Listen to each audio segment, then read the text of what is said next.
years ago, really drunk, so I don't remember it very well. And 964 Pinocchio. That one I've never heard of.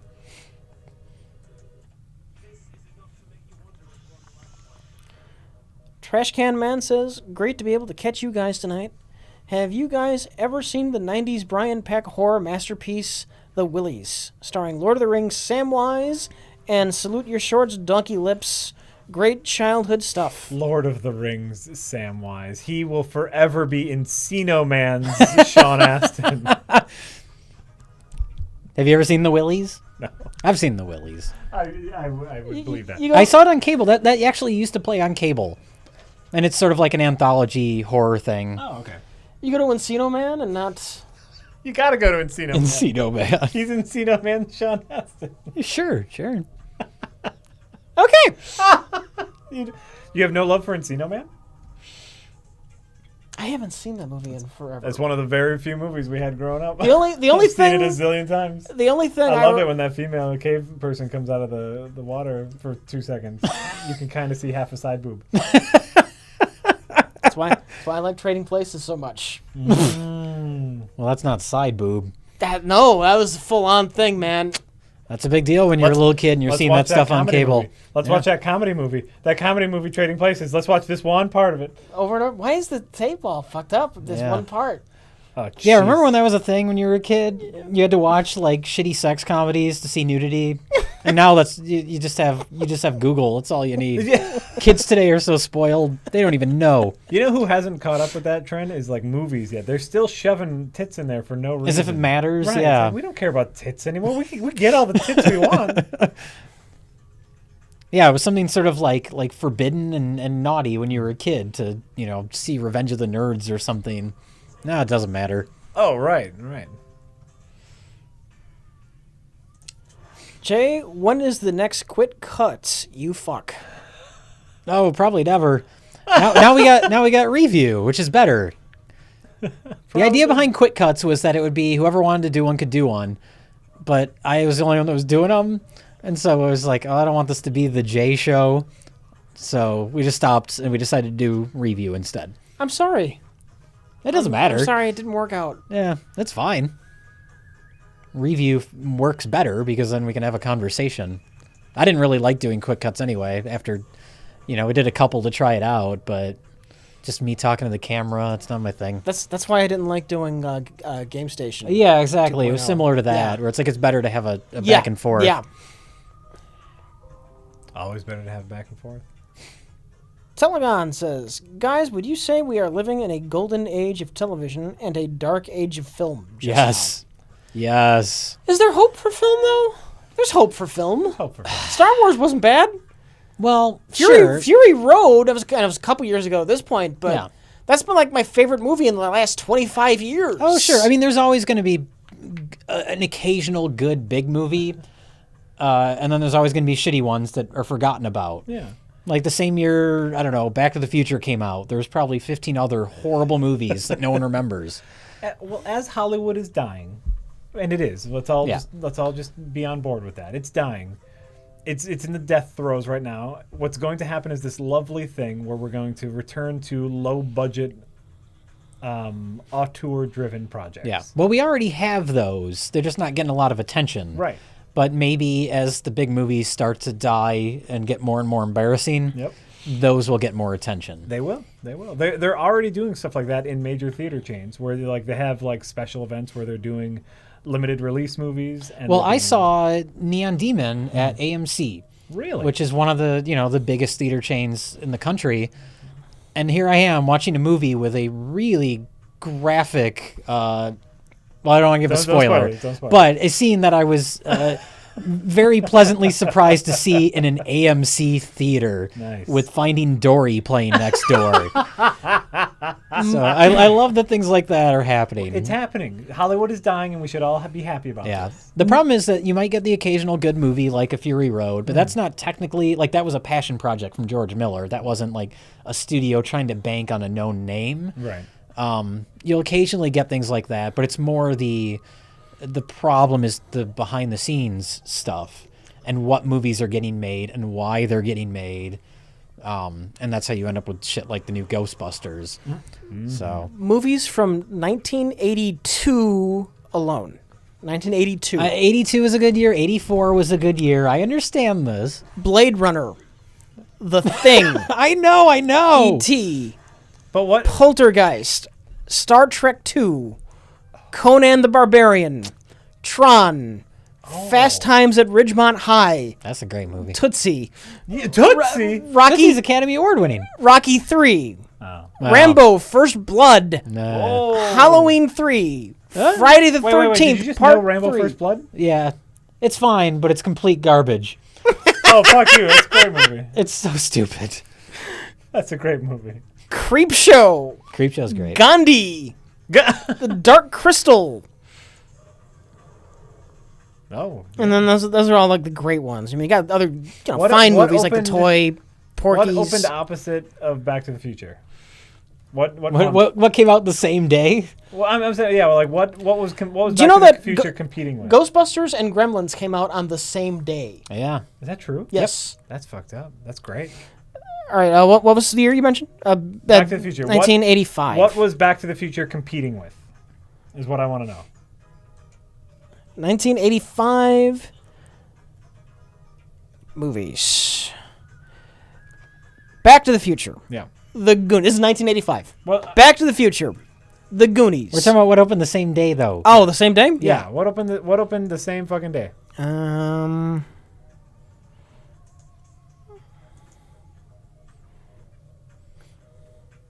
Oh, wait. When we were talking about Rambo, were we talking about First Blood or Rambo First Blood Part 2? First Blood. First Blood. Oh, First Blood is great. Okay. I was thinking of First Blood Part 2. I was Because he said Rambo, and that's not the title of First Blood.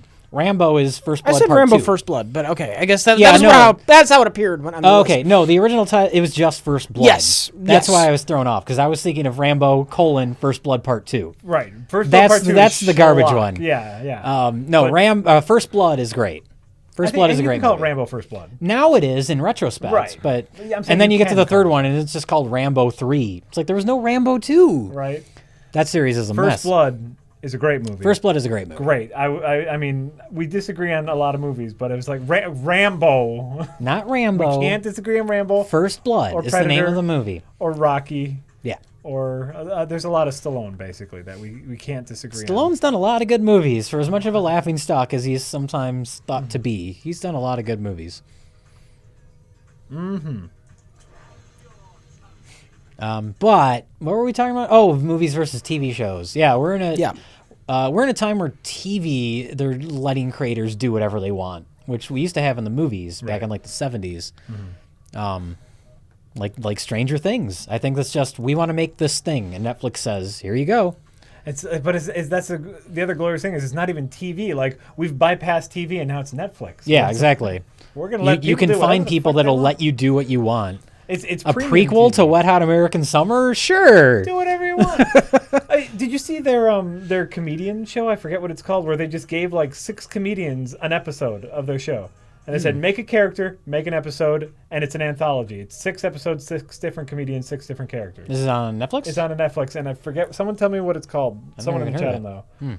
It's just the strangest thing. Like, here's some funny people. Make something. I'm drawing a blank on his name. Comedian made his own sitcom. Oh, Louis? Louis Louis C.K.? Louis C.K. Yeah. Oh, sure. Yeah, Louis is great. But it's like the premium TV places are making great content now. HBO, Showtime, Stars, even. Yeah. Oh, Stars, sure. And Netflix, they're giving creators a lot of free reign. We're in a golden era of premium television. Not because even regular television sucks, but premium television is where it's at. Yeah. All right. To answer the earlier question, Yeah. Back to the Future looks like the only thing that came out that day, according to this. July 3rd was Back to the Future. July 5th, 2 days later, The Emerald Forest and Red Sonja. Red Sonja. Red Sonja. Yes. Well, there you go. Boom. July 12th, the next week, Mad Max Beyond Thunderdome, Oh. Silverado, and The Explorers.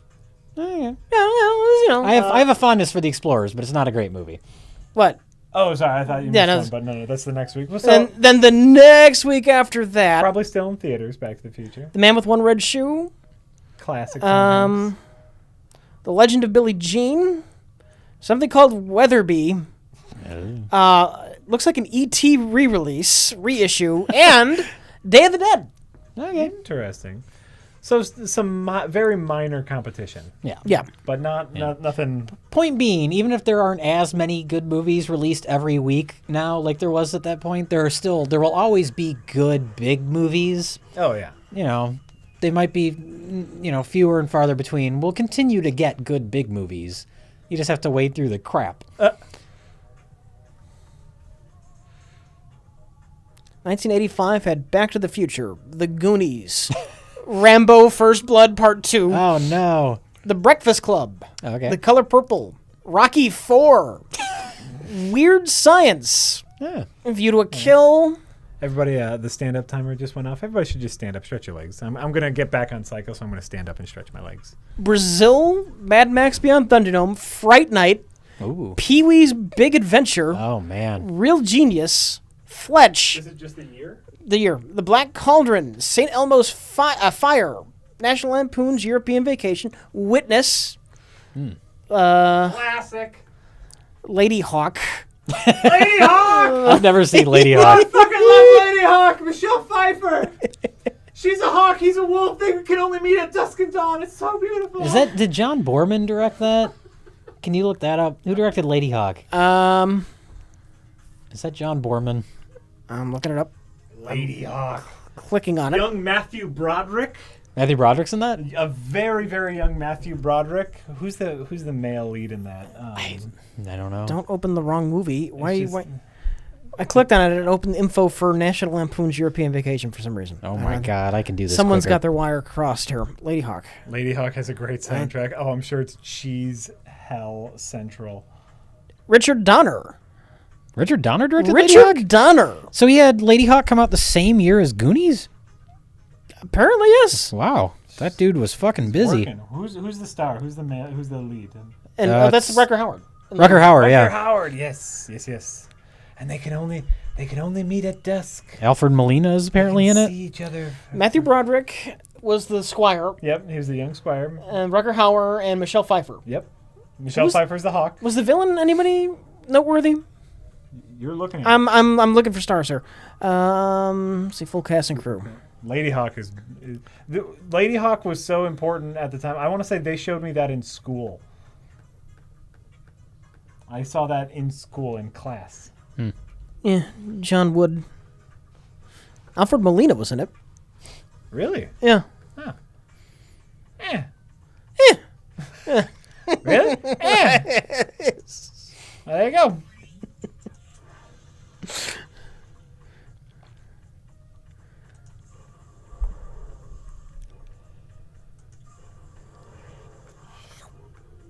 Got your ghost. Anonymous says, Rich Evans is actually just Chris Evans, who made all the wrong life choices. Oh, thank you. JK, I love you, Rich Evans. Not JK, I bought Space Cop, you owe me. What do we owe you? Space The Cop. Space Cop, You paid for apparently. Space Cop and we gave you Space Cop. If you didn't receive Space If Cop, you didn't receive Space Cop, then we owe you. Yeah. That's how that works. We owe you Space Cop. I haven't scanned anything. Anonymous says, I think I've asked this before in chat, but never heard the response. Have you guys ever watched Orphan Black? And what do you think of it? I have not. Oh, I've seen it. I think it's great. What is Orphan Black? It's Is that the anthology that had the pig fucking... no, that's Black Mirror. That's Black Mirror. which is something you should see. Orphan Black is a different sci-fi show. I won't give too much away. I can tell you it's great. Yeah. The opening of the show, we're met with our protagonist is a young lady who's a bit of a con artist, right? A bit of down on her luck, scummy con artist, and she's at a train station. I think I know what this is going to be, but yeah, go on. And she sees someone who looks exactly like her identical twin, and her identical twin steps in front of an oncoming train. Yeah. So she takes her identity. Okay. That's all. That's the first episode. It's like woof, and we kind of go down. It's fun. Right. It's a really fun show, and yeah, it's good. It's so good. I'm really looking forward to the new season.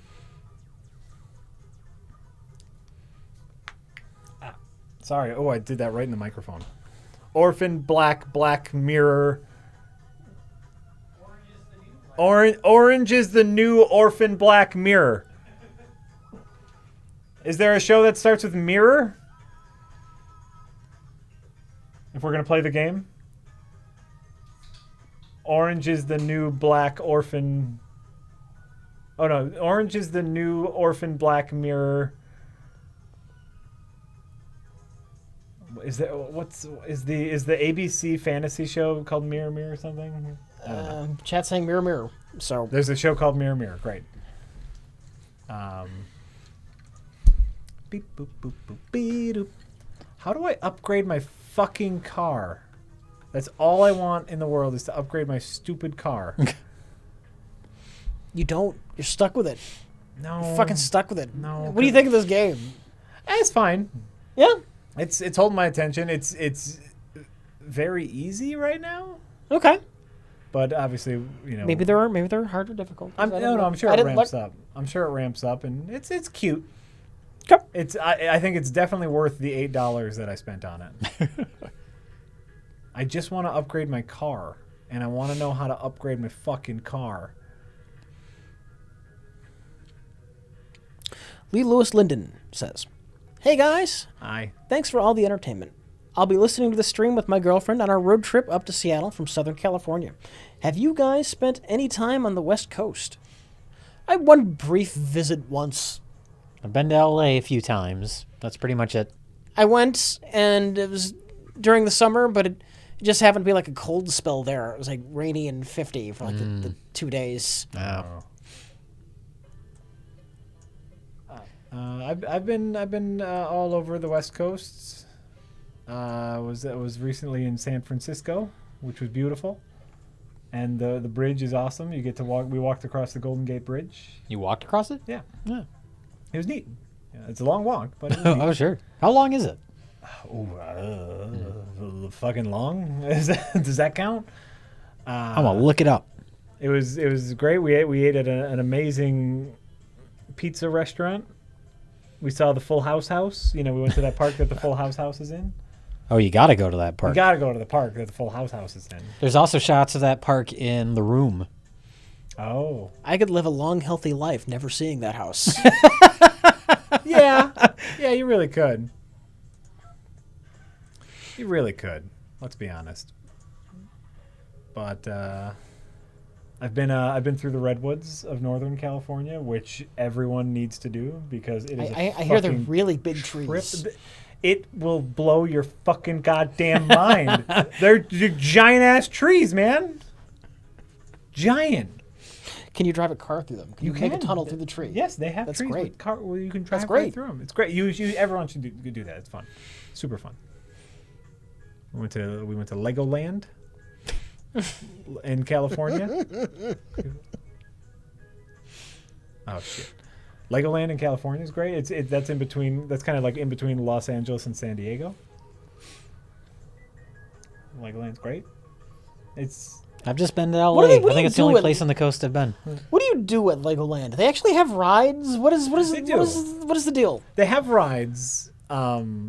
I'll pause it to talk about Legoland. Like they have rides like simple roller coasters. Simple? Is it like an actual theme park, or is it just like a look at all these things made out of Lego? Isn't that neat? That's what most of it is. But there's also like buildatoriums where like they just give you a shit ton of Legos. Okay.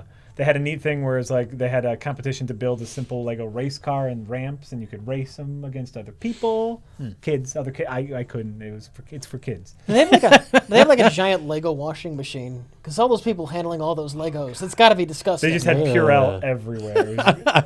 And then they did have like the giant stuff built out of Legos. Like they had a Star Wars display, and that was really neat. And then they had like basically carnival rides, like not rides. Not like roller coasters. Right. Like I wouldn't want to get in a roller coaster made out of Legos. No. Not that they would. No, and they had a You can make it look like it was made out of Legos. Yes. Yeah. They also had a water park. The whole ride would be very bumpy. Oh God, this sucks. This fucking sucks. This is a terrible idea. So there was some stuff to do, and these guys have all the weapons. That's right. Shockingly, we were at Legoland for 2 days, and I really thought we would run out of stuff after day one, but we did like the dry stuff one day and the water park stuff the next day, and it seemed to work out.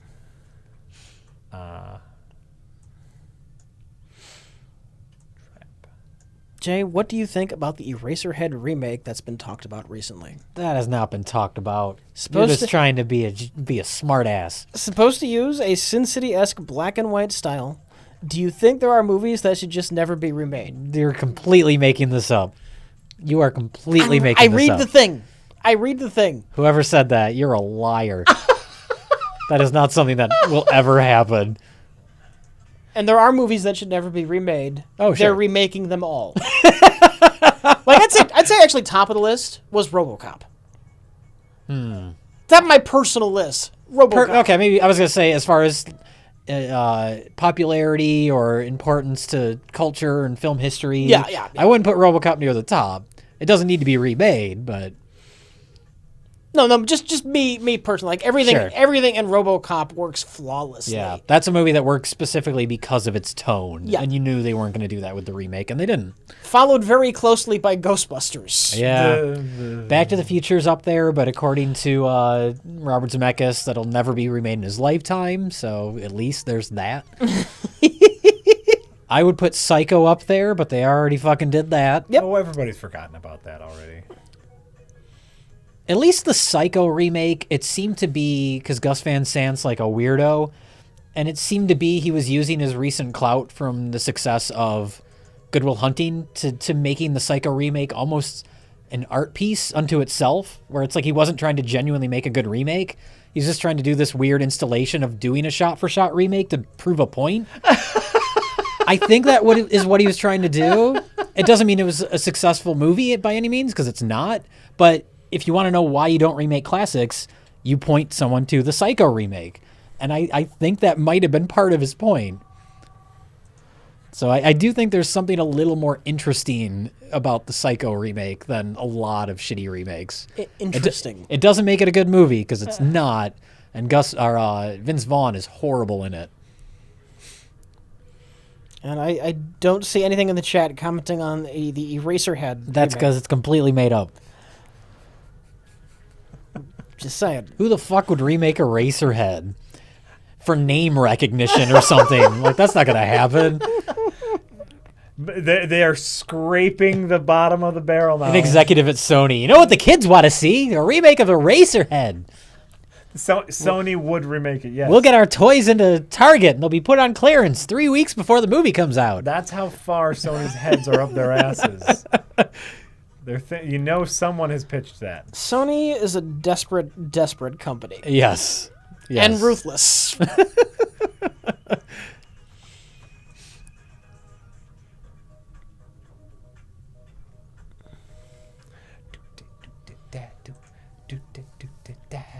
I didn't miss some tips. We got whenever Jay's here, we get flooded. And I'm getting to them. I could spend this whole stream just reading the tips one by one and not discussing any of the points brought up. But that would suck. One sentence answers from now on. That's it. Well, we'll probably get to it, is all I can say. I can't even guarantee we'll get to it. So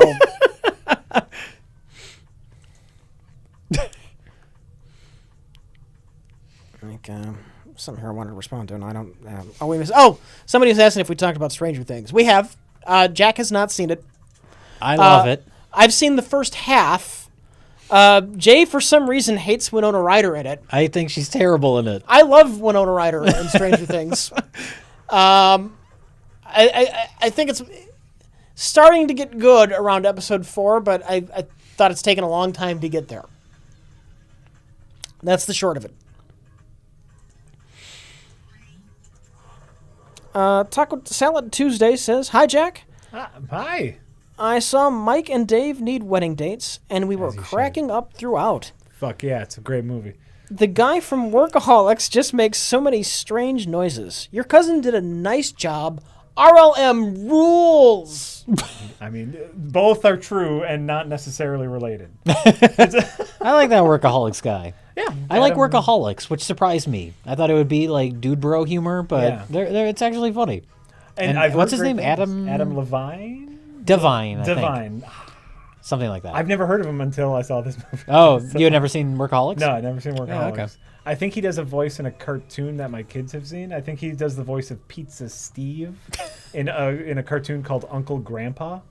Oh, I saw one episode of that Yeah. on Netflix. Mm-hmm. I was just out of curiosity. I was like, what is this? And then I watched it and I said, what is this? Yep.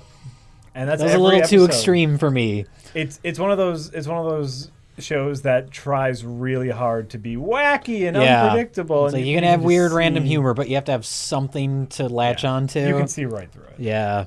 But no, I thought he was great, and that was his first big movie, Adam Devine, and so yeah, it's good. Even fucking Muscles is really funny. What's his name?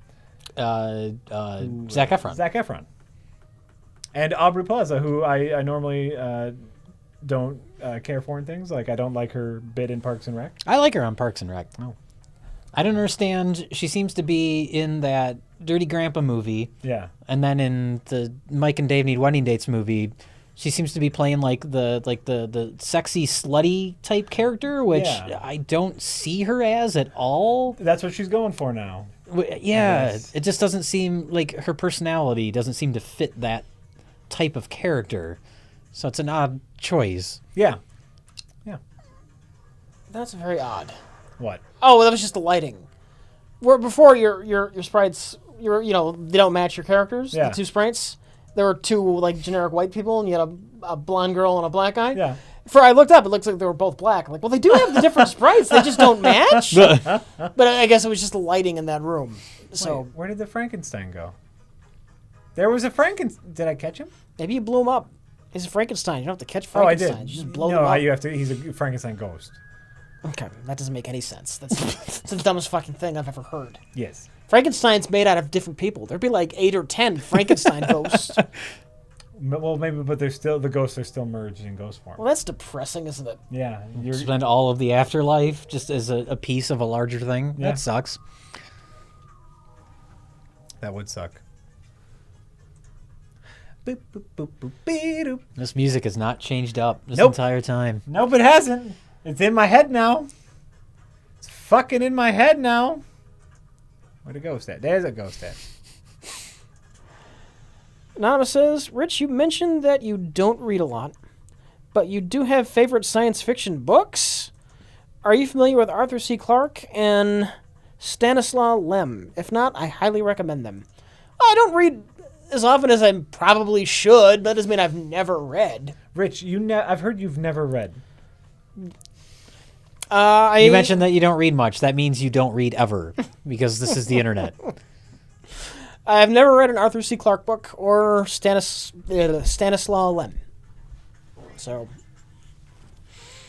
Okay. Only Child says, looking at you guys is like looking at Phil Collins through the years. 70 Phil Collins with a J, 80s Phil Collins with Rich, and current Phil Collins with Jack. I get it. Also, Descending scale of hair. do you guys like Phil Collins? Appropriate question. Some stuff, I guess. I'm a musical idiot. I couldn't even tell you like a song that's definitively Phil Collins' song. I can feel it coming Okay. in the air That's nice. tonight. I like that well enough. Yeah.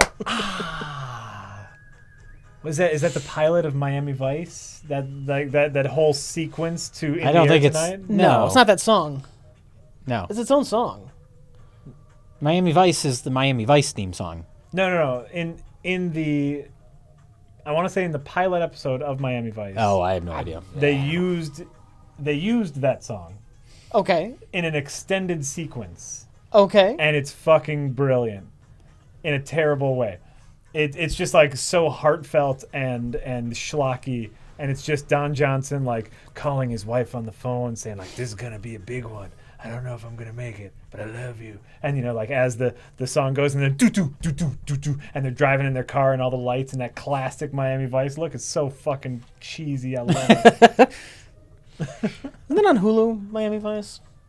I don't think I've ever seen an episode of Miami Vice. There's your problem. It's Michael Mann, and I like Michael Mann. I like that era of Michael Mann, so I should watch it. I don't know how much involvement he had with the entire series, but I know it started as his show.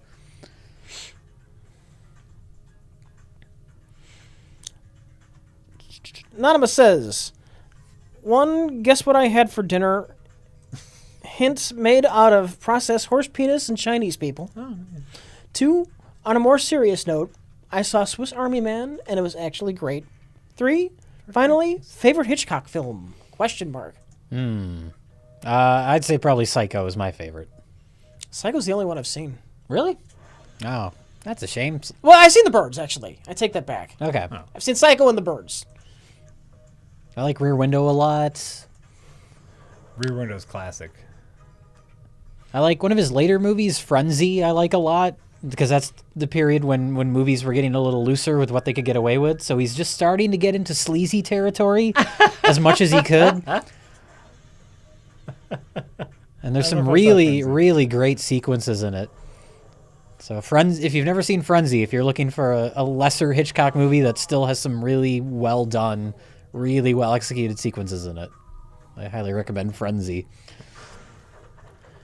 Galactic Sean says, Jay, have you seen Beyond the Black Rainbow? It's dark, surreal, and really weird. Yes, and I love it for all those reasons. I have the soundtrack to it. I like the music in that movie a lot. And I love the look of it. I love the visual style of it. Gobbledygook says, check out Fresh Nugs Wheezing the Juice. Ow, buddy. Yes! Oh, remember when Pauly Shore was a thing? My sister was obsessed with him. That's why we watched Encino. A lot of people were for like a year. Yeah. I didn't realize what that was till like halfway through saying it. So,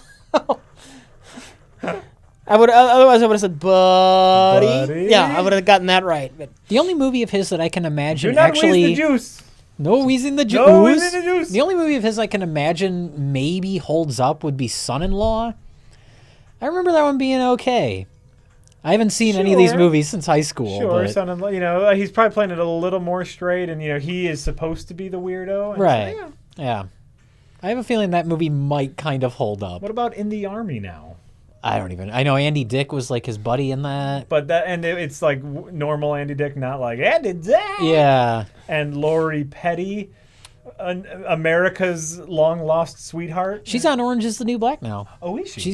She's really good on it. I like that Lori Petty. Look, first of all, how she never became America's sweetheart.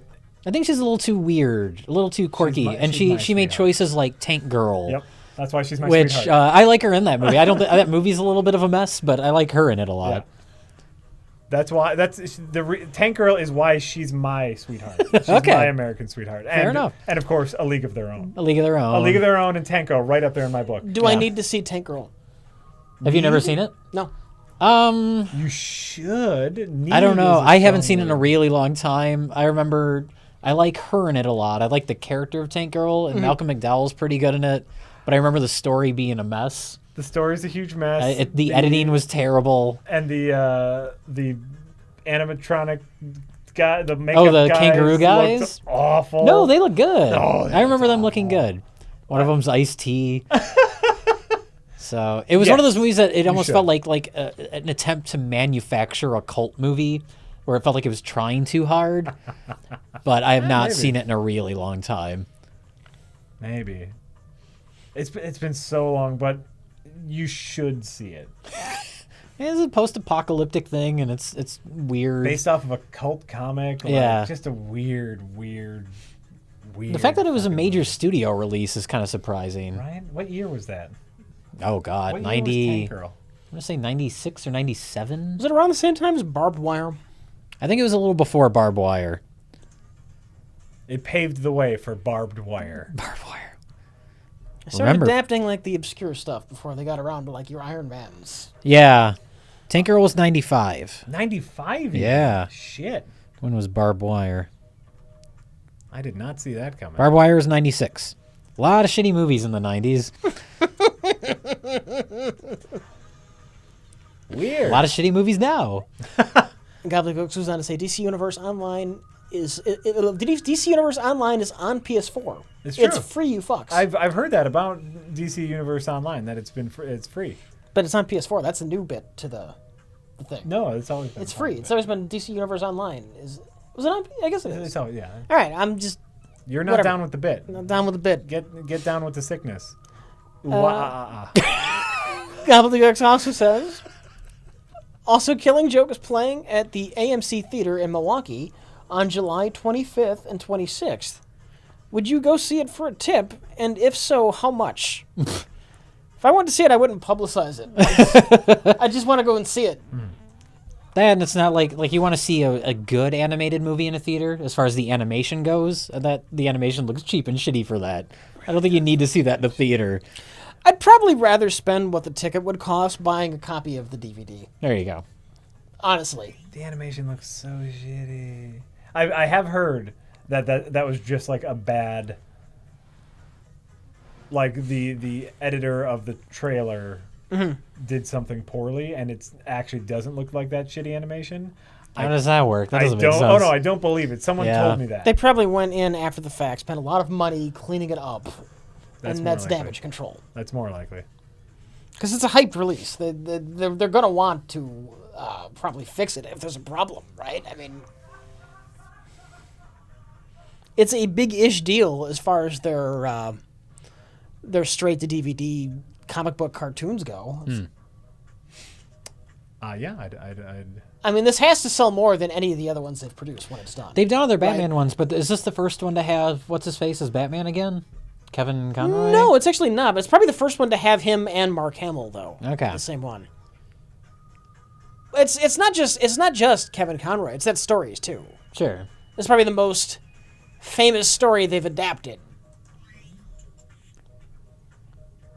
Well, Dark Knight Returns, but it's up there. Oh, sure. Once you add Mark Hamill and Kevin Conroy on top of it, it just makes it that much bigger. Okay. Telegon says, Jay, have you seen Triplets of Belleville? It's a French animated film which has an art style which is simultaneously beautiful and disgusting looking. I have not. I've heard of it. I've just never gotten around to seeing it. Gruff McMilitary says, evening, gents. Been a while since I've caught a stream. Jay, great work on the new review series. Rich and Jay, noble effort with the Rich and Jack, I'm assuming he meant. Oh. Noble effort with the Pokemon Go stream. It's a huge success. A huge success that burned. Jack, yes. Big improvement on stream layout. Oh. There you go. Oh. That's not saying it's good, but you got a big improvement. You gotta be grateful, goddammit. You've been shit on so much for that, and you get a compliment. I'll take it. And you're gonna be an asshole about it. Fuck yeah, I'll be an asshole That's about barely a compliment, though. That's an improvement. That's like what your mom says when you go from getting a D to a C minus. Well, that didn't suck so bad. Yeah. No, I mean, listen. Obviously, change is hard to deal with. This is something that I want. Maybe people don't want to. I'm hoping that at very least, at the end of the day, people just don't care enough to put up that big a hissy fit. Because I like it. Anonymous says, Rich and Jay, how is the Dan Aykroyd vodka? You can speak your mind since the stream isn't sponsored. I honestly have no idea. Rich did not have any.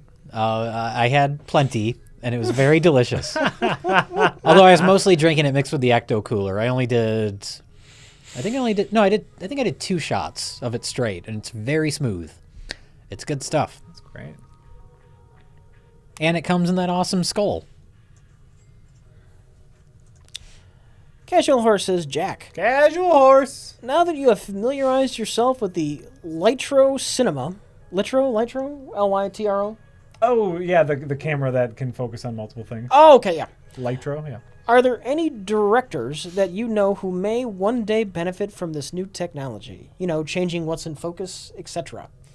Somebody who's bad at it, because then you can go in later and fix it, probably. Like, what I'm trying to do is you know, the Lytro cinema camera is this amazing thing because it's not just about focal depth. Like, it takes something I gotta stand like- up. I'll be right back. like 3,000 frames per sec. He's okay. He's fine. It takes something like 3,000 frames per second, Yeah. and it gathers focal depth information and lighting information of different ISOs. Right. And so, like, it's not just about like changing focus on a whim. You can change how an entire scene looks on a whim. It's gonna be amazing. I can't imagine any practical use for it, though. I know. It sounds kind of scary. Like, if it ever became something that was used regularly, it's like you don't even have to plan how you make your movies. You just figure it all out in post. Exactly. That's a little scary. That is a little scary. It makes you worry about, like, that's my problem with, like, the Paul Feig movies. It's like, we'll just film a bunch of improv and we'll make it work later. I don't know. I have no vision. Like, that's kind of, that's frightening. Right. I like movies with a little bit of craftsmanship behind them. And it's got to be so nice to have the option where you say, oh, like, you know, I planned this to be dark and moody, but we don't want it to be as dark as I shot it. Oh, well, we can fix that. But I agree with you. Yeah. And any filmmaker who is going to use this camera already knows how to use the cameras already available. You know, it's amazing. And once we see this kind of The technology is amazing, yeah. and like for our uses, if we can see this in affordable cameras, fucking set up the camera, shoot a show, get it done, right? Sure. Don't have to worry about nothing. That would be like for people who shoot themselves, Yeah. it's going to be amazing. That's the one thing I hate is, like, you know, like Rich sits in my chair and we're looking at each other through a bar, which is weird. I don't know if they can tell that. Like for prereq, Rich sits in my chair and I focus on him, but it's just like, what if he's leaning forward? What if I'm just slightly out of focus? Oh, yeah. I hate that. And Yeah, and that happens sometimes with our videos, and people point it out, like, that one shot's out of focus. It's like, we tried. It was in focus. We're not behind the camera There's when we're in literally front nobody of the camera. behind the camera. Right? We do what we can. We can only do so much. But I can't imagine any filmmaker or more importantly, any cinematographer who I really love, it won't make a damn difference to what they're doing. I would say the one filmmaker that would maybe take advantage of it and maybe even use it well would be David Fincher. Because he is a filmmaker. I don't know if you've seen any behind-the-scenes stuff from his more recent movies. He alters everything in posts. Like, he'll combine two different takes, like one shot, but different takes of whatever two actors are in it, and combine the two. He changes every little detail, and he's very specific about it. Oh, okay. So I can see him maybe finding a way to use it to his advantage. Sure. He's the only one ever, though. Well, and He's it. like I could see, you know, because with the Lytro still camera, there's a web app for it where you can upload your pictures and then people can play with the focus themselves. So I could see some kind of like novelty shows. Sure. Where, you know, like if they had a web player and the viewer could change the focal point while watching the show, and that changes the experience somehow. But it'll wear off real quick. But like, it's like, what if it's a detective story and you have to focus on the different things? It'll be fun for one video. You know, that'll be the selling point at least. No. But no, I just can't see too much. Where? Oh, I'm in the hospital. I can't see too much practical use, but not saying there won't be. We just got done talking about the Lytro. Excellent timing on my Perfect. part. I planned that perfectly. You planned that perfectly. All right, great. We gotta get. I need to find out how to get a fucking better car. My car can only hold 2 people. Really? Yeah, and I have 4 employees, but it can only hold 2. And so I can only assume that I can upgrade at some point. Does anybody in the chat know how to upgrade Jack's car? Who's played the GhostControl? Who's played not Ghostbusters? 0 people. Right? 0 people. 0 people have played this. Nobody wants to even look at the Ghostbusters anymore. It's gonna make everybody sick from now on. Ghostbusters is a series that makes everyone think of vile, horrible political bullshit. Yeah. That's what it represents. That's what Ghostbusters means to me. Nah, they're gonna forget about it tomorrow. Divisiveness. Yeah. No, people will forget about the movie. The controversy and the arguing, that'll live on, and the movie will be secondary to that. But eventually it'll get back to, you'll mention Ghostbusters, and people will know you're talking about the 1984 film. Yep. Which is still a great movie. That's another thing I've noticed. Kind of like after The Force Awakens came out, and there was all those pieces like, maybe we should rethink the prequels. As I've seen articles now that are like, the original Ghostbusters wasn't that great to begin with. You have not seen those. Which articles. is, they're a on. joke. They're on. That's a goddamn joke. The movie was just They're added to the National Film Registry as being culturally significant. That was such a significant film. They're desperate to stand up for this new Ghostbusters because I don't know. It stands for something. Yeah. Women starring in a shitty comedy. that's important. Yeah. Don't you want to get behind a good movie when it comes to that? Right? There have been better movies recently to get behind. Fury Road. Fury Star Wars was Star this Wars. year. Yeah. Yeah, don't you want to support a movie that does not rely on tearing one gender down to try and make its characters more heroic? Like, I think I mentioned in our discussion that probably got cut, is I was saying it's like if someone, flipping the genders, and all the women are capable and great at everything, and all the men are idiots and or assholes. That's like, I get what you're doing, because there's a girl that's an asshole Can too. Can you imagine if Janine were like she wasn't a bimbo. No, can you imagine if she were like a big-breasted bimbo, Yeah. dumb as a rock, and Bill Murray only hired her because he wanted to fuck her? Right. That's not the case. Can you imagine? But yeah, by flipping it, try to say like, oh, these are staples of, but they're not staples of Ghostbusters movies. There certainly are dumb, like Michael Bay type movies where every female is, a tramp or an idiot or whatever. But it's like, that's never been Ghostbusters. So flipping that and making all the women, brilliant and perfect and all the men idiots is like, it's like if someone says, fuck you, and your response is, fuck you too. Like, you're not accomplishing anything. But So no, you like, just- given your example, it's like someone says, fuck you, then you turn to the next guy and say, well, fuck you. Like, that's what they're doing. Yeah. They didn't even say fuck you back to the right person. Yeah, there's nothing positive about doing this. Oh, well. We're back on Ghostbusters again. I'll read more tips. Great. Yeah. So, Ghostbusters, fuck.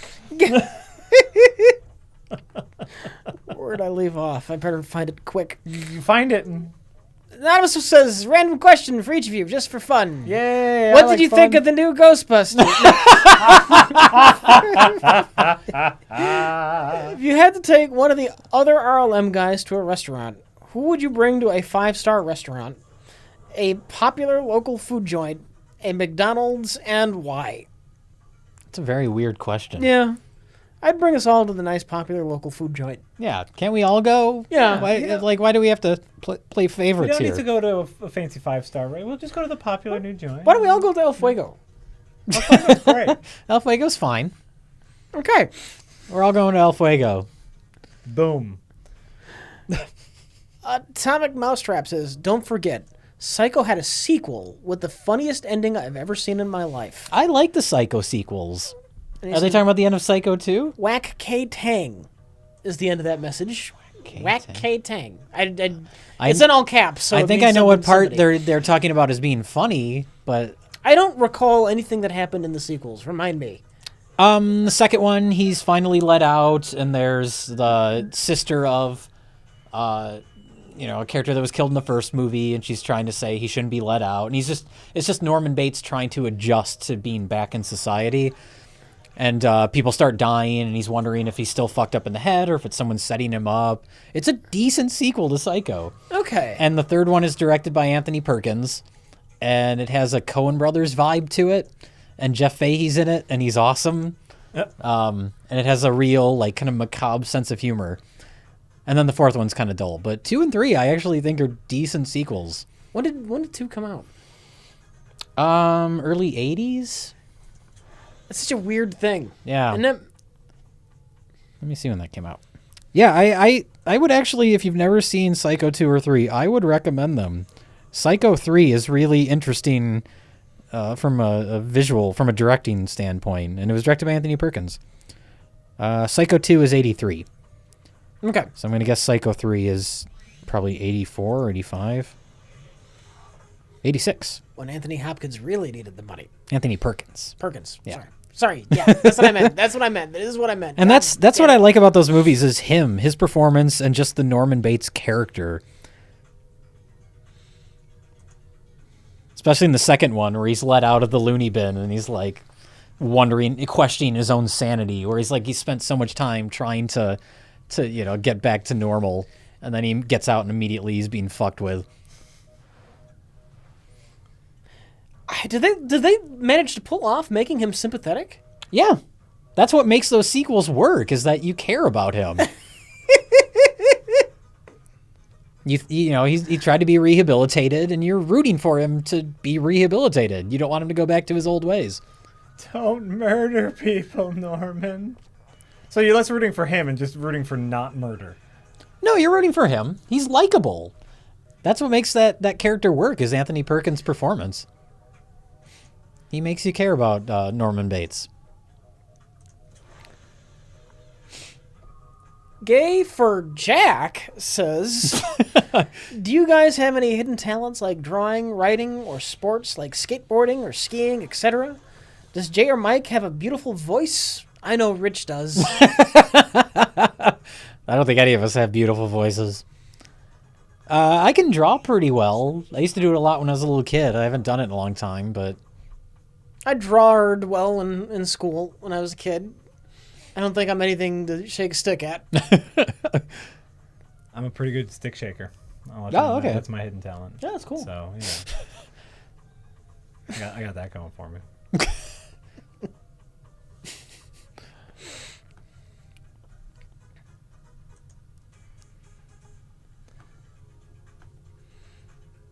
Lord Belmont says, your Ghostbusters review was great, and you're right about how certain people infiltrate mediums and loathe the fandoms. Look at the video game press and how much they hate gamers. I just don't think that's true. I don't think that's there. I have no idea. I don't know. I just don't. I don't know anything about anything, and I hate getting dangerously close to politics with this. I don't blame you. Okay, yeah. No, I mean, I've heard that before. The video game press, and it's just like, are you talking about like one article that's critical? Like, come on, nah, it's... So I hate getting into the politics because it's kind of like the opening crawl to Attack of the Clones, but slightly different. There are villains on both sides.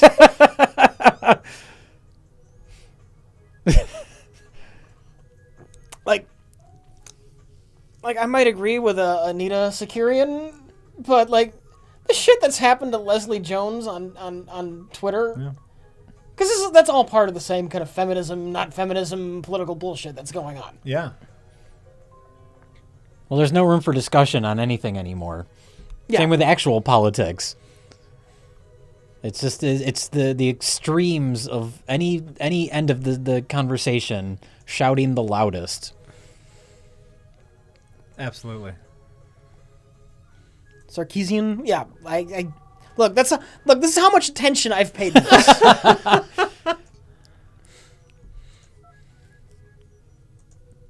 Like I said, I don't want to put my foot in that shit. Yeah. Yeah.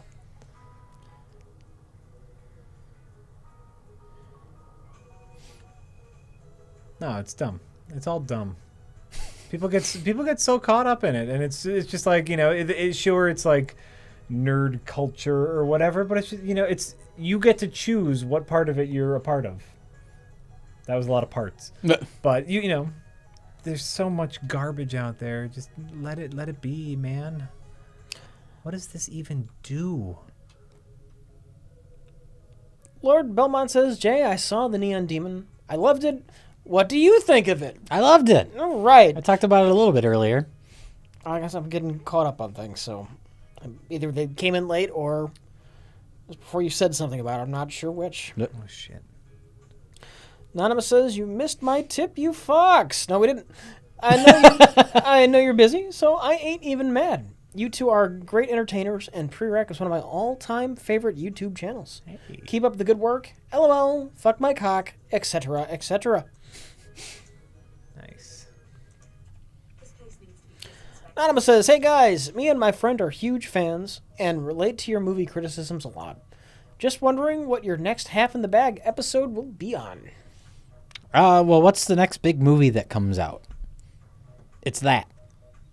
What is that? You know what comes out this weekend? Apparently not. No.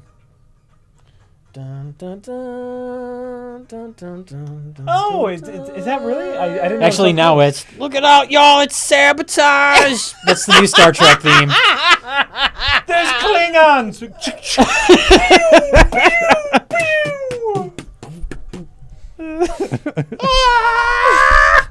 Can't stand it! That's the new theme song to Star Trek. Punch it! What if that, I know they're working on that new Star Trek TV show, what if the theme song to that is the Beastie Boys? There's no way that's gonna happen. No, there isn't. Don't do that to me. Don't do This that. is where we're at, Rich.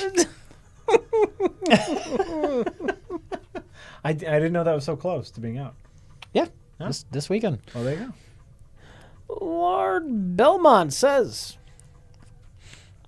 Jay, will there be a review of Terminator 1 and or 2? What about The Thing, Silence of the Lambs, and The Shining? Oh, these are all things I'm sure we'll get to. All great, All the big ones. What did they say? all great important movies. Yeah. Great series, Jay. Thanks. Well, Terminator 1 we did a commentary track for, so I would doubt we'll do that. I think we said everything there is to say. Okay. I don't know, probably Terminator 2 at some point? I have not watched Terminator 2 in a very long time.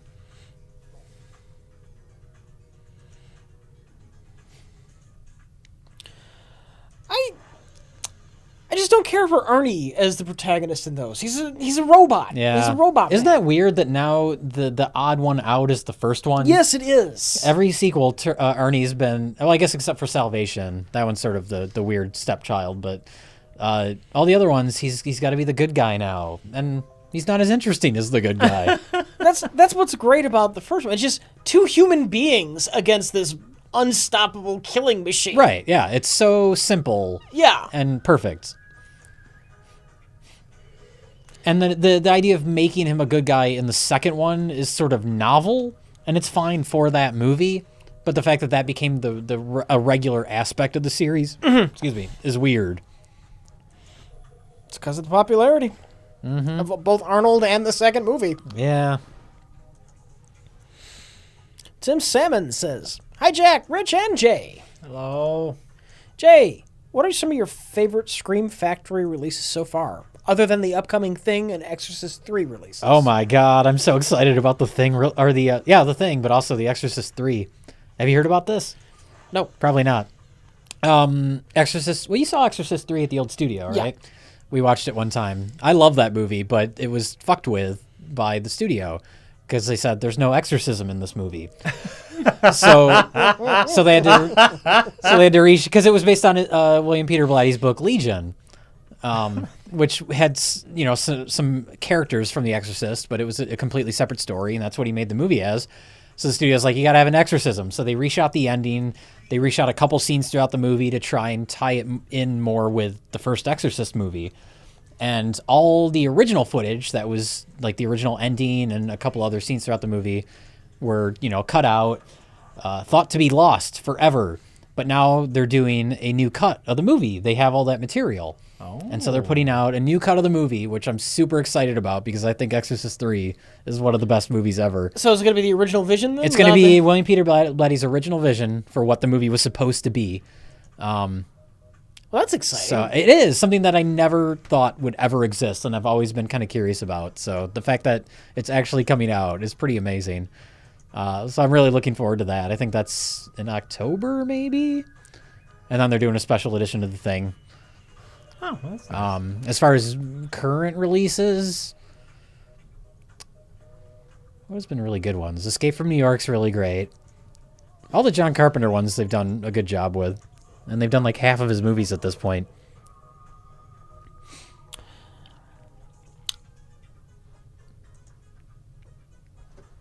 Awesement455 says, "Hey guys, just enjoyed Gorilla Interrupted for the first time. Oh. Enjoyed it way too much." I can't believe that, but okay.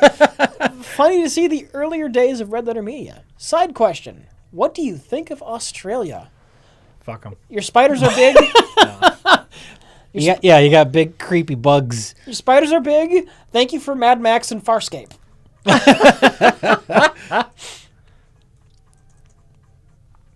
Yeah. There you go. That's all I need. I've never been there. I want to go to Australia. I've seen the documentary Not Quite Hollywood about the Ausploitation films. And there's some good stuff in there. Tim Salmon says, "By the way, Jay, have you heard about the upcoming Blu-ray releases of Chopping Mall and Blood Diner?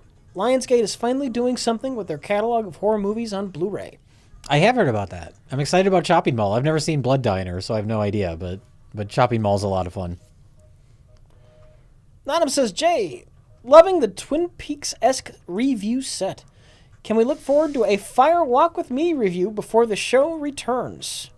Seems to have received more love over time." Yeah, I love that movie, and I know a lot of people hated it when it came out because they wanted answers. Mm-hmm. And of course, you're not going to get that from David Lynch, which is why I think a lot of people will be pissed off with the new season of Twin Peaks because it's not going to be what people think they want.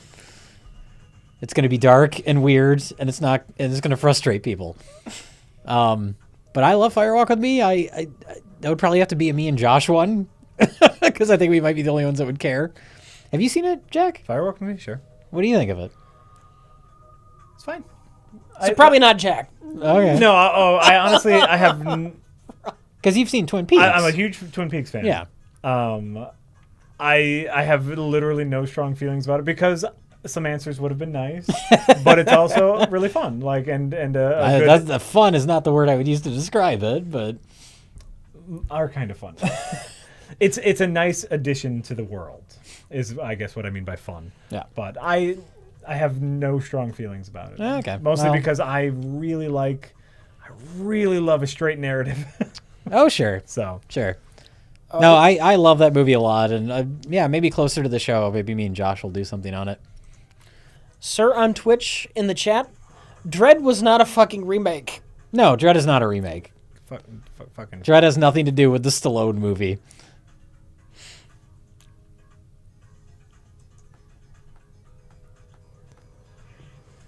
There we go. Nice. Yes, I know. Nana says, "Jay, I'm a nurse at a drug and alcohol detox, and I need best of the worst type movies to show my patients during the evenings. Violence is okay, but nudity is not allowed. I already showed Disco Godfather. Okay. Thank. Thank? They just say thank. This is... There's a character Okay, limit. let's go through this. We don't charge by the letter and the donations. No, I think there's a character limit. Oh, is there? I'm pretty sure. So they work in a detox center, and they show the people that are there shitty movies. Mm-hmm. During the evenings. During the evenings. This is very bizarre. Violence is okay. I don't know if I believe any of this. Show them the Garbage Pail Kids movie. How about that? That's my recommendation. I'm the only one that likes that shitty movie. You and me both. Do you like the Garbage Pail Kids movie? I love the Garbage Pail movie. We need to do something with it. Either a review or a best. It needs to be on Best of the Worst. It shouldn't be on review. No. Fuck! I had all the cards. But the movie is a different beast altogether. Everyone liked the cards. Nobody likes the movie. And it is a terrible movie, but I think it's a fascinatingly bad movie. Mm-hmm. I'm with you. The State Home for the Ugly. Oh, God. Where they drive around in vans like dog catchers. And if they see an ugly person, they got a big butterfly net, and they capture them and take them to the State Home for the Ugly. I'm dreading... Somebody thought of that and put it in a kid's movie. I don't understand what your problem is. I'm dreading that, and I'm dreading Nuki. Oh, yeah. Yeah. We just need a couple more of those, and then we can do something with it. We can do something with them. Yeah. Also, Mac and Me. Mac and Me. Oh, God. I don't remember Mac and Me being painful. I haven't seen it in a long time, but I don't remember what the fuck the occasion was. At my school when I was a kid, they had us all get together in the gym as part of an assembly, and we watched Mac and Me. oh my god! Like a reward for something? I don't know, but it felt like a punishment. I was gonna say that's not a reward. Can I please have a test?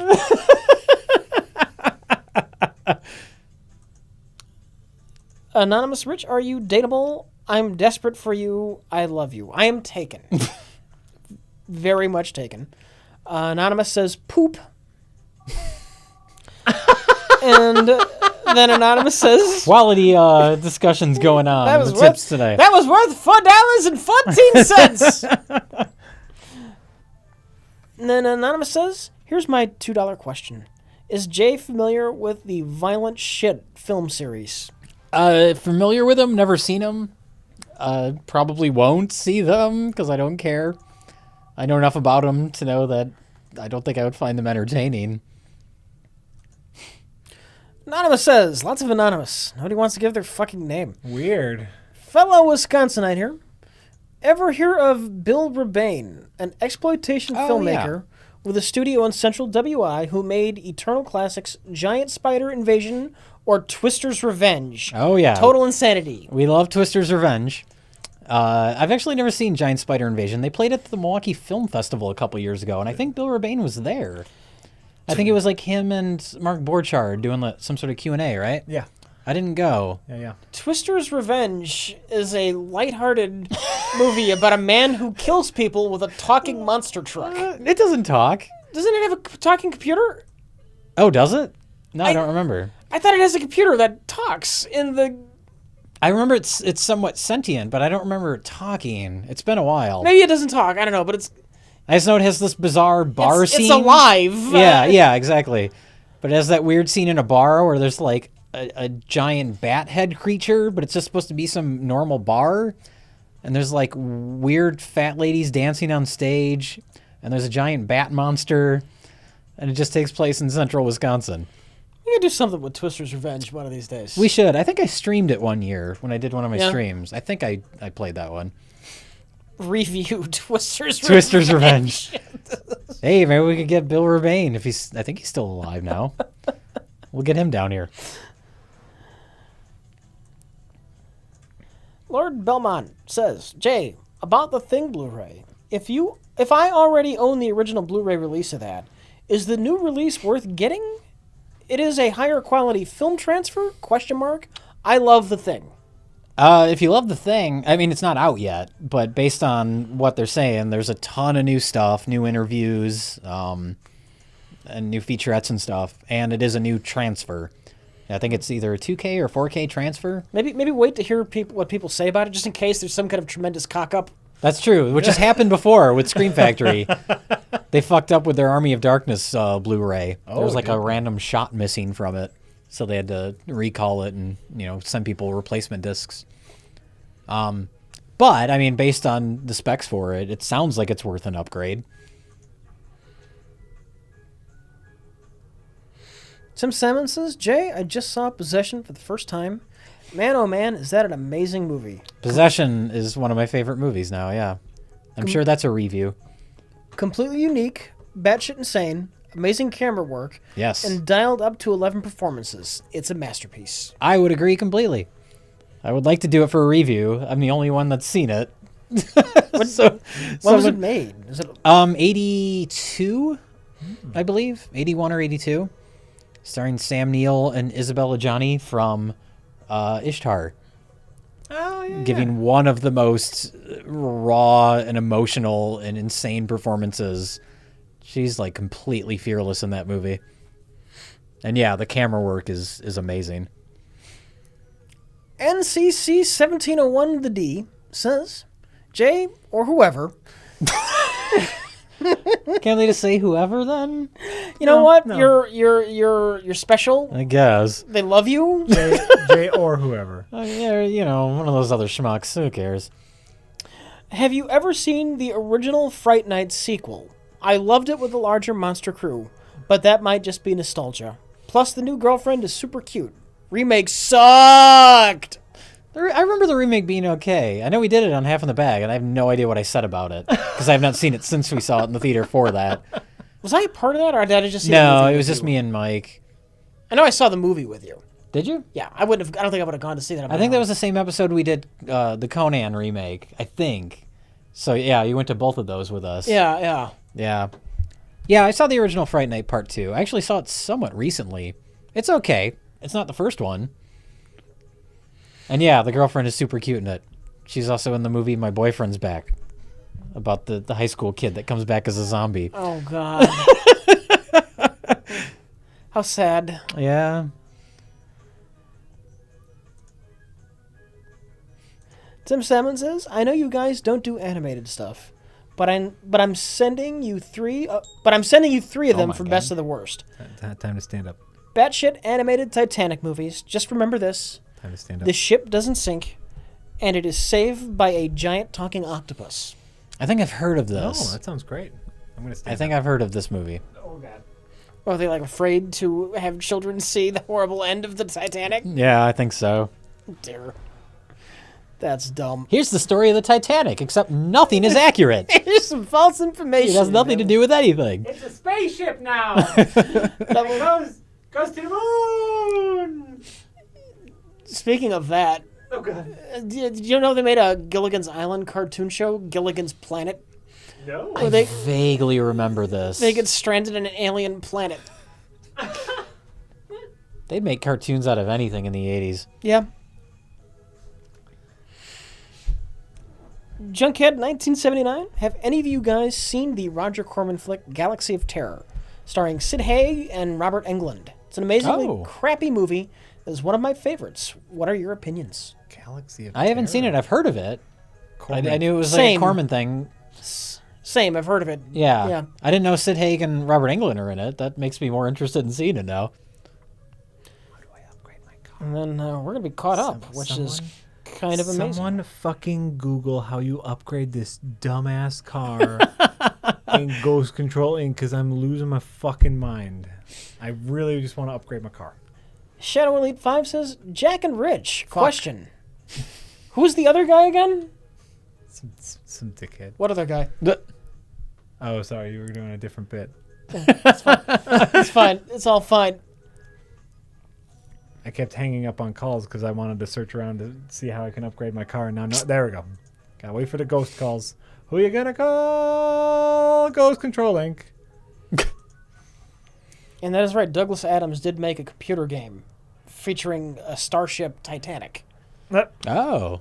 So there was Titanic in space. This is something that has That was already also happened. that was a Doctor Who episode. As I was saying it, there was also a Titanic in space Doctor Who episode. It was a Christmas special. What makes it? Why the Titanic and not just a ship? Why is it? How is it specifically the Titanic? I think it was a time traveling ship. And what was it? And it was just one of those, like, let's call it the Titanic. Okay. Because it had been so far since the real Titanic sank that they thought it was I don't remember the episode that well. Gordon Shumway. That's Elf. I know. That's Elf. I don't know why you're saying his name. That's why I was. Oh, Gordon Oh! Shumway. Oh, okay. I thought you were. that's I was funny. trying to figure out how this connected with the I'm Titanic. sorry. I was so confused. I looked over at the TV and I'm like, Gordon Shumway. There he is. I'm Yeah. sorry. I should have said something. Who's Bill Freed? I'm gonna guess he's one of the Frog Brothers from. Oh, Lost from Boy. Lost Boys, yeah. Be my guess. When are they remaking that? That's about due. I think they are actually. I could be wrong. I know they did some direct-to-DVD sequels that nobody saw. Maybe that's what I'm thinking of. Those are relatively recent. I rented the new apartment. And no car shop opened up. They say we got to rent the new apartment. I rented it. Maybe you need a newer, bigger apartment. Maybe. You ever think of that? No, I didn't. Son of a bitch. Son of a bitchy. I had a really scary nightmare last night involving Corey Feldman. Speaking of the Frog Brothers. Go on. The part with Corey Feldman was not the nightmare part, but it was a legitimate nightmare where I woke up and like I couldn't fall back asleep. It was like 2 a.m, and I didn't fall back asleep until like 5 because I was so freaked out. but I was at some like office party in some like tall, high-rise office building. Maybe it was like a holiday party or something. But Corey Feldman was there. And so everyone was like, it's funny that Corey Feldman's here. And he just like crashed this random party. And so we're all hanging out. And then I get on the elevator to leave the party. Corey Feldman had left at this point. Yep. And we're going down in the elevator, me and like an elevator full of people. And I think it was like someone else I was with was in the elevator next to us. Like there's two elevators going down at the same time. And we heard a loud crash from their elevator. And then right after, we were like, what the fuck was that? Then right after that, our elevator just stopped. And we're like, whoa, what's happening? We open the doors, and there's a bunch of people with guns that have rushed into the apartment lobby, or the building lobby, and they're just shooting the place up. It's like a mass shooting thing in my nightmare. And then that's when I woke, and like I hid under the stairs of the main lobby of the building, and I look over, and there's a guy with a gun, and he doesn't notice me yet. And then that's when I woke up, and I was like, well, I'm not going back to sleep. It was fucking terrifying. That is terrifying. Like the way it happened in the dream, I'm kind of glossing over it, but it was really intense. I'm sorry. I could not fall back asleep. So I put on the Naked Gun. I was like, I can't fall back asleep. I need to watch something mindless and silly. Help me, Leslie Nielsen. That was the correct. So I put on the Naked Gun, and then I finally fell back asleep at like 5 a.m. It was not a pleasant night. I would believe that. I can't remember last time I had a real nightmare like that. It's been a while. Yeah, that's a bad one. That's horrifying. Topical. Well, that's the thing. Is like I guess it's on my mind. Yeah, subconsciously. That kind of shit. I don't know how Corey Feldman fits into it, but he was there. I don't know if he survived in the dream. I don't know what happened to him. Lately, none of my nightmares have been bad things happening to me in the dream. It's been hearing that people I know and love have died. Oh, God. It's really, yeah. Oh, God. Yeah. It's a really grateful thing when you wake up, though. Sure.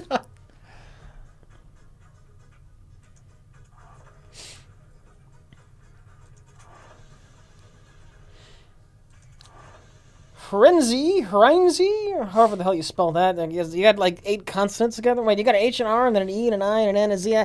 It's a weird name. It's a weird name, and I'm just going to say Hrenzy. Hrenzy! It might be completely wrong, and I don't care. Get a normal name. No. Says, is it the new hipster thing to like the Ghostbusters? Few guys I know say they like it, and claim the movie is better than they're talking about the new one. Oh, the new one. And claim that the movie is better than the 1984 one. Should I punch them, and can I use you as libel? No, don't punch them. Like, if someone likes the movie, they can like the movie. They can even think it's better than the other one. I mean, they're wrong. But that's totally them, and then you just know that their taste in movie is garbage. And don't well, not even that. It's just very, them. very different. There are people, even people that don't necessarily like the movie that much, that think that Kate McKinnon's the best part of it. No. I can kind of see it, like, because she's the most charismatic. She's the only one that seems like she's supposed to be funny. She's trying to do a thing. I found it to be too unhinged. But, I mean, whatever. Like, people can like the new movie if they want. There's no reason to, like, punch them in the face over it. Don't punch people in the face. Or even get mad at them over it. It's not nice to punch people in the face. Lolly Battle Machine 322 says, "Hey Jay, I know you once said that you're sick of our culture's glorification of nostalgia. However, you said on Twitter that you like Strange Things. Was that an example of references used right?" Yeah. Because it doesn't feel like it's not. My problem is because I think I mentioned that when we talked about Pixels, where it's literally just remember this, and it's just completely surface level. Like, here's the thing you remember. Stranger Things, it feels like it's made by people that these are the things they cared about growing up. It's done in the style of an 80s movie, but it's not ripping off. It's not ripping off, and it's not particular? just like you might see like in the background there's a poster for The Thing. Yeah. But the focus of the scene isn't remember The Thing? It's just a little detail. So it's a different thing. I've heard some people use that complaint against the show where they say it's like nostalgia pandering, and I don't get that vibe at all because it's still its own story. You could take out the little nods and it still functions as a story. Plus, I think having it set in the 80s makes it more interesting than if it was set today. That's why a lot of horror movies and stuff are set in the past. Because, nothing's scary when everyone has a cell phone. So I was going to say, oh no, there's a killer. I'm going to call the Right. police right now. They always have to come up with some excuse like, I'm not getting any reception, I was consciously thinking of this while watching Stranger Things. Like, Yeah. this were modern, the cell phone would be whipped out. Yep. And as you get later in the series, there's some things that I guess you haven't gotten to yet, but yeah, there's crazy events that someone would film and put on YouTube, and that's not as interesting as a simpler time where you have to keep buying a phone, a wall-mounted rotary phone, because it keeps getting zapped by lightning from another dimension. How do you not like Winona Ryder in that? I don't buy her. I do not believe her for one moment in that show.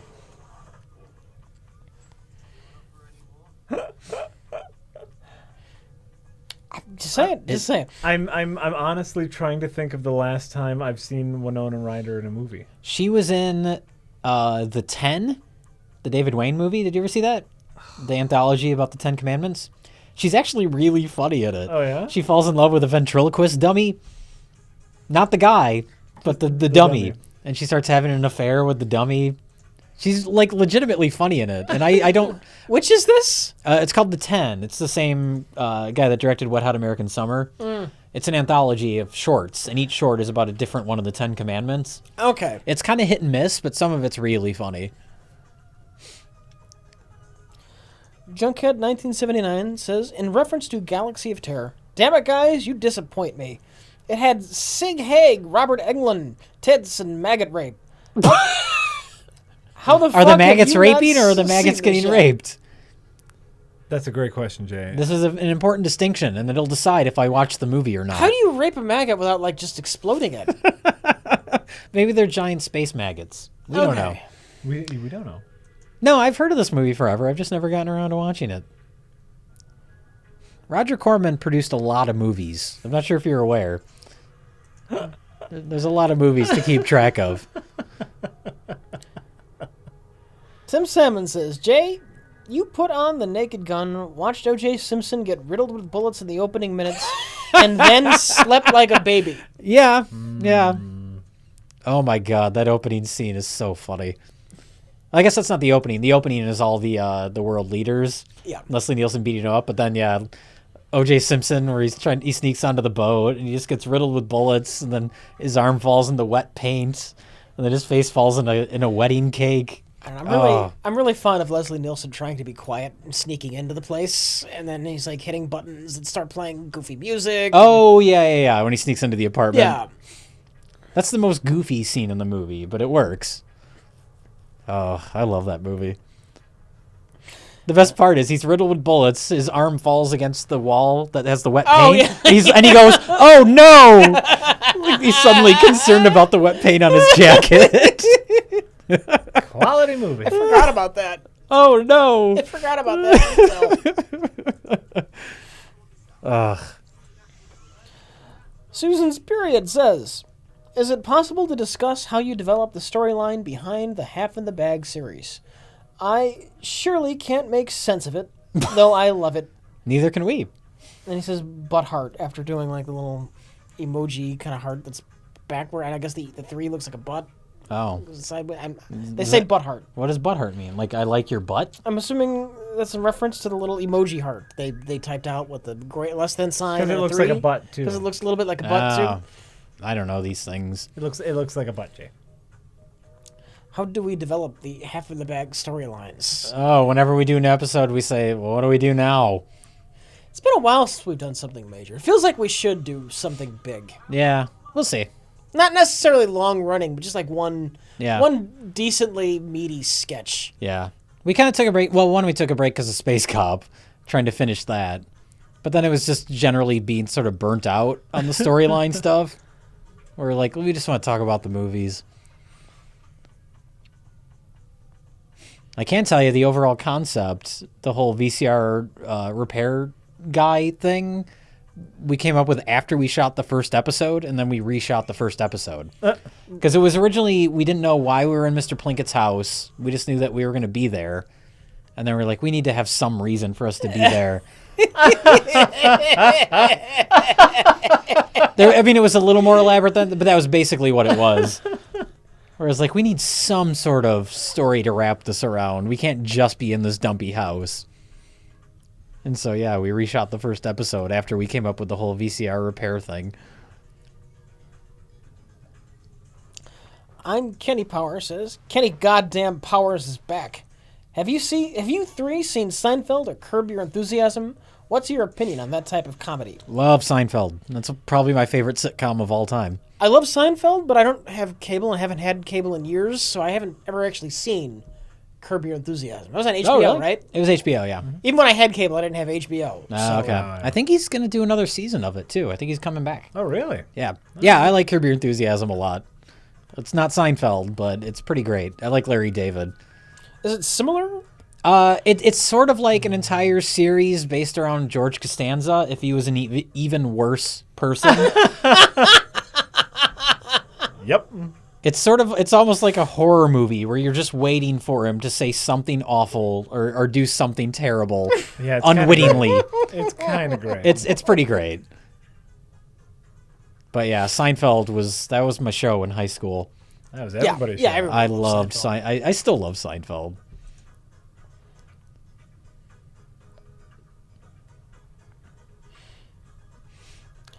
Limping Fish says, hello. Does Jay have an opinion on the 1984 Dario Argento movie, Phenomena? Also, on a Simeon-related note... That's not right. Well, because the rest of this would make sense now. But how about the wonderfully bizarre 1985 psycho orangutan movie, Link? I've never seen Link. I think Elizabeth Shue is in that movie. What? Link? But I've never seen it. Like Missing Link?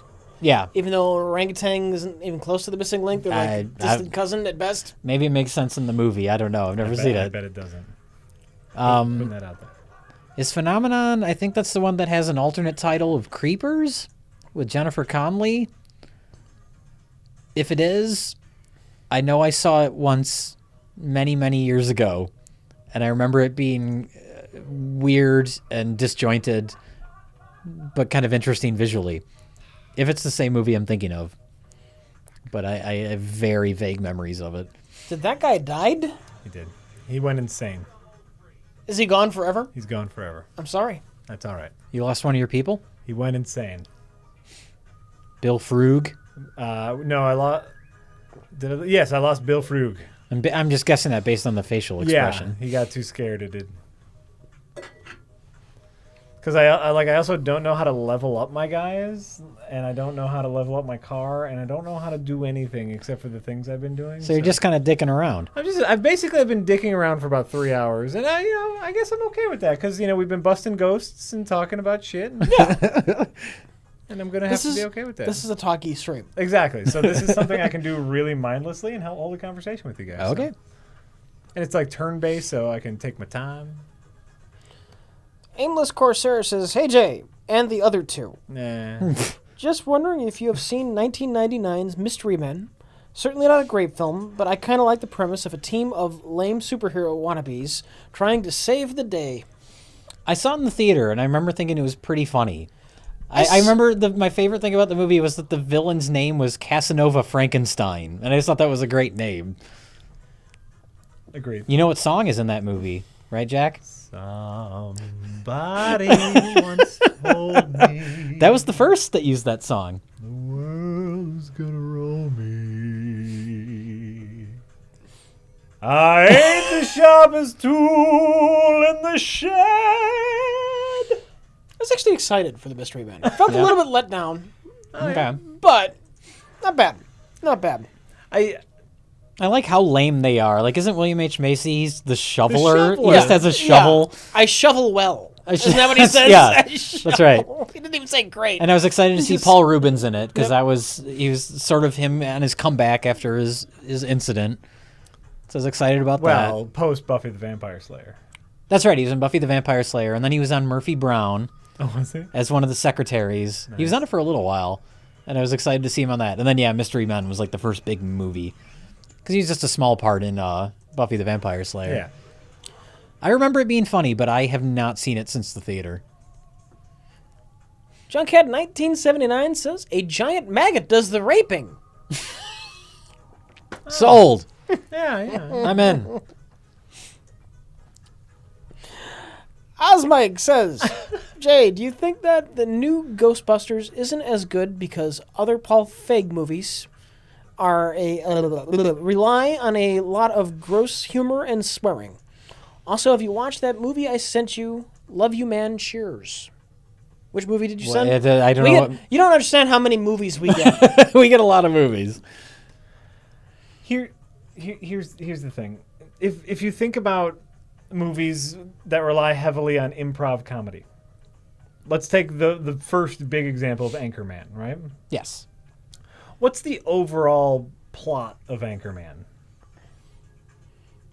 There's not much of one. Exactly. That's exactly. There's just enough to hang the improv on. It's just Ron Burgundy dealing with a female reporter. Like, Right. That's it's so it's little. barely it's a premise more so than it is a plot, and it's fine. That means every scene doesn't necessarily have to go anywhere because it's such a loose plot. A movie like Ghostbusters, you got to keep moving things forward. They got shit to do. Yeah. Got to go from A to B. There's not a lot of time. There's not a lot of breathing room. Yeah. For improv comedy. The But 40-year-old doesn't the original have a lot of improv, though? The It does, but it original also has a vision. It has someone driving the movie forward. In Ivan Reitman. The scenes still do something. Yeah. Yeah. It's not people standing around in a room Yes. Just saying things. saying things. So the problem is Paul Feig. Yeah. I think the problem is. I think the problem is Okay. him trying to do that type of film. First of all, Ghostbusters shouldn't be an action movie, but for whatever reason, they decide to turn it into an action movie at the end. But it's 5 minutes of an action movie. Yeah. I mean, I like Bridesmaids, but I think that has more of a vision from the fact that it was written by Kristen Wiig. She was, and then she plays the main character. So I think she had a vision for that movie. Sure. And Paul Feig just kind of pointed the camera. But that movie too is too long. There's too much improv. What I always say about that movie is there's a good 90-minute comedy buried in there somewhere, because there's so much shit that just gets dragged out. Have you seen Bridesmaids? I still have not seen Bridesmaids. Okay. I know I need to. I was gonna say there's a scene on an airplane where Kristen Wiig is drunk and making a scene, and there's funny stuff in it, but it just keeps going. Oh. Where it's like, these are all funny bits, but you gotta whittle it down. You know, you gotta think about the pace of the overall movie. So I think Paul Feig just doesn't have any sort of vision. Well, and I wonder who. Like, the other thing about Ghostbusters that really bothered me was the editing. Yeah, And obviously, Paul Feig, as the director, has a say in that. right. So that's Well, why he's the one who decides which bits of improv stay in. Right. So you have to awkwardly cobble a scene together based on But that. like, I wonder if he's had similar editors where like this was awkward.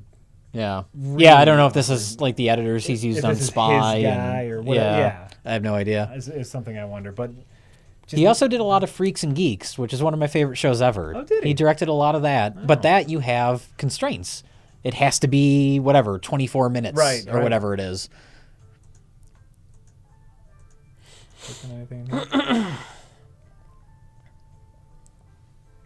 This time it's Lupus says, hey guys, this donation is to go towards the inevitable sequel to Half in the Bag airing in 20 years, featuring Jack's kids and Rich's yet-to-be-born children as DVD player repairmen. Oh. Did you see an article was written today? Oh, about the last VCR being manufactured? Japan is manufacturing the very last VCR player. But I'm wondering... What if somebody else manufactures one after that just to get one up on them? you can. Well, you can. Yeah. Well, no, there's They still... the DVD VCR combos are still being made. Oh, okay. I think, through Magnavox. Because there's ones now that are made that actually have an HDMI output. Oh. I have one at home. Nice.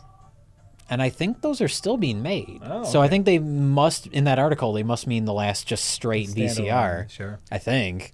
I haven't done a lot of research on it. Sure. But if they're not going to make the Magnavox ones with the HDMI outs, I'm going to stock up on them. We can use them around here. Honestly. We need them because they function as a DVD recorder too, which is good for best of the worst. Yeah. Mr. Glitch in the chat is asking, so could Ghostbusters 2016 be fixed with editing? You can't edit in chemistry that's not there. No. Well, Yeah. but you actually might be able to, because I'm sure they shot so much more. Well, that's the thing. It's hard to say without knowing what else they shot Right. that they didn't use. But it's like if you could, because maybe they go through the scene once, kind of as written, right? And then it's like, all right, let's just have some fun with it, and that's where all the improv starts. So maybe if you can cobble down one of the earlier takes that wasn't so funny, but maybe gets them keeps to the move. story moving. Yeah. Possibly. The problem is still that the story's not interesting. The villain is weak, and the action at the end is shitty. Boom. So I'm going to say no. Well, you could just cut out large parts of that action. You don't I even, you don't even guess. fucking need it. That's true. Yeah, we don't need 15 minutes of them throwing ghosts around with their proton packs for no reason. God, that was the. Why did it hurt? And then they could throw a ghost into another ghost, and that hurt them. Yeah. Wow. How? Why? How and why? And then they win the day through no help by themselves. It's all didn't- just because Slimer coincidentally came by at the Their- right moment. Their cleverest plan was to shoot a boy ghost in his dick. Yeah. That was all they contributed to that. Oh well, if we shoot the car, like they see the car, oh well, we can shoot the car. Okay, well, oh, great, we shot the car. Yeah. Boom. Oh no, but now it's a giant ghost. We got to get him to let go of this. Oh, we'll shoot him in his dick. See, that actually makes sense, though, story-wise. If he's, like, holding on, like, that makes sense to do that. But that's all they contributed. Yeah. Is what I'm saying. Oh, sure. Like they. Yeah, if Slimer hadn't driven by, they would have been fucked. Yeah. Yeah. You did it, girls. Girl power. A coincidence happened. Girl power. A coincidence happened. Great. I'm kind of done.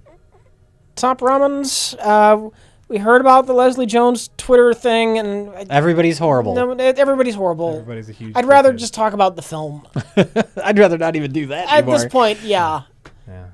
You're done? Let's just be done. Let's go and thank some people, and then just be done. Are you caught up on tips? Yeah, that was okay. that was it. That was All it. right. And, hold on. Let me. I think we need a nice title screen. Hold on. Let's. How do we stop? I don't game? know. How do you play make the fucking game not happen anymore? Here we go. Quit. Well, I want like a. Just quit. Just hit quit. Do you really want to stop hunting ghosts? Yes. There we go. That's what I wanted. I wanted that nice title screen. Boom. Boom. This is the point in the stream in which we thank our subscribers. For everyone who's confused watching the YouTube video later, why do they just shout out people's names and times? They're just saying weird things. Exactly. We're thanking all the people who subscribed to us during this episode. The weirdest thing is, we cut them up into chunks on YouTube. Yeah. And so, like, they might watch, like, 2 or 3 where we don't end it with screaming people's names. Oh. And then they, what? Yeah. But, much like Bless Our Drugs, who has subscribed to us for 21 fucking months in a row. That's amazing. Oh, what do you do if someone tips while you're doing this? We'll see. If there's 1 or 2, I'll read them afterwards. If there's a Okay. bunch, I'm sorry. Yeah. Magnus PU, 18 months in a row. And they say, Jack, thanks for the great game Sunday. Rich, thanks for recommending Preacher. Best read I've had in a while. Jay, thanks for being awesome. You guys are the best. Thanks for all of the years of entertainment. Thank you. Thank you. Magnus PU played Necropolis with us. Yeah. Remember. And it was a fine You almost partner. won. We got pretty far. Magnus PU. Beermeister 2089 10. Oh, you know what? You fucked up. Just finish it now. 10 months in a row. We usually don't say the months unless it's over a year. It's fine. TCLP 999. That just made everyone else feel less than. 22 fucking months in a row. Mr. Glitch 20 fucking months in a row. Mr. Glitch says, damn it, I keep forgetting to unsubscribe. No. Laken 12 months in a row. And they say, oh, good. Sari Chen, our other helper playing Necropolis. Thank you for saving me so many times in Necropolis. Sari Chen says, keep up the great work, Jay Wright and Detective Rich Gumshoe. Maybe Jack Wright and Sari Chen. It's fine. It's fine. I Bane 00. G-Shots! 22 fucking months in a row. Thanks for nearly 2 years of great streams, says G-Shots. Heliosphere 1969. Manic 1215. Here it is. 2 years, 24 fucking months in a row. Manic 1215 says, can I ask if you have any favorite documentaries? Also, thanks for 2 years worth of understanding your audience. I have them, but I just suddenly like that, I caught off guard. I'm drawing a blank. Did you ever see Spellbound? That was a big documentary. Oh yeah, that was a good documentary. Big documentary about a big spelling bee. Spelling bee. I saw that in the theater. Yeah, it's a really fun one. It's pretty good. I'd say off the top of my head, American Movie is pretty great. I can't believe I didn't say that one first. Yeah, American Movie's good. Sean.